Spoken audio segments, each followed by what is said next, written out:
There has been just so much shit going on in video games right now, and people are kind of getting fed up because this one certain thing has been happening over and over, and people are just kind of getting pissed that these companies are essentially breaking the bond of trust that has already been established, that relationship that has already been established between the consumer and the producer, and essentially just, bending the consumer over the nearest lazy boy and fondling them a bit. For example, on Street Fighter Cross Tekken, the new fighting game by the awesome Capcom, who really knows what the fans want. I guess that's kind of true oftentimes. They decided in their infinite wisdom that they would put 12 additional characters on the disc for you to play.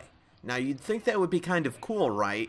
No, these aren't going to be characters that will be available immediately. These are 12 locked characters already on the disc that you will have to pay extra for in order to play characters that you already have that have all of the information already right there in front of you. Capcom has decided that when they want you to be able to play these characters, then you can spend additional money to access the rest of the content already on the disc that you own. Wow. Then you have Mass Effect 3, the gigantic-ass Mass Effect game.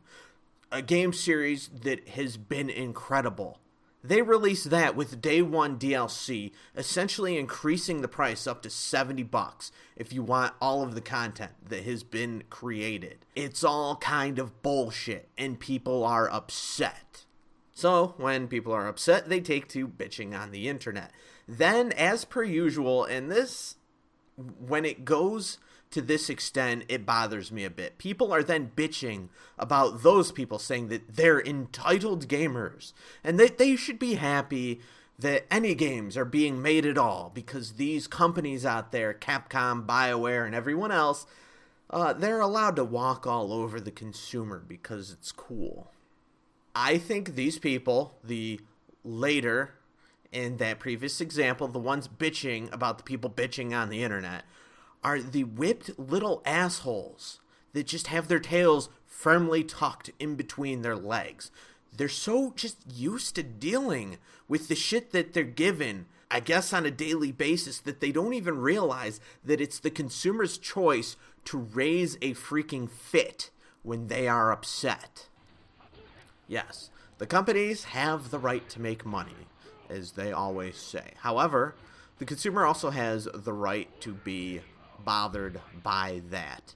People take to bitching on the internet, hurting the company's image as their means to say, hey, this is not cool, and we are not happy. This keeps companies in check, and this is the clear result of what happens when you annoy people. They get upset. If people did not do this, games would just cost an astronomical amount.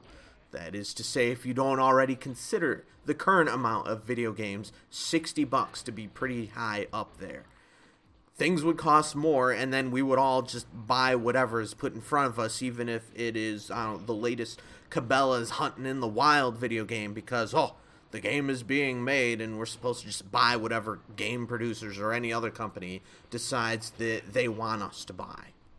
Yeah, that's a great idea.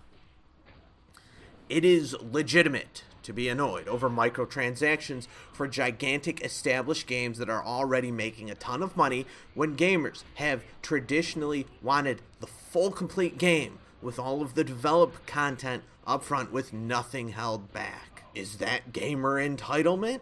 You know what? It probably is. But that's not a bad thing. It's not bad to think that you are owed certain things, because you are. Just like it's uncool for your boss to start giving you lashes when you show up 5 minutes late for work, it's pretty uncool for game developers to hold content back so that they could sell it to you for a premium later on. That's just not what we want.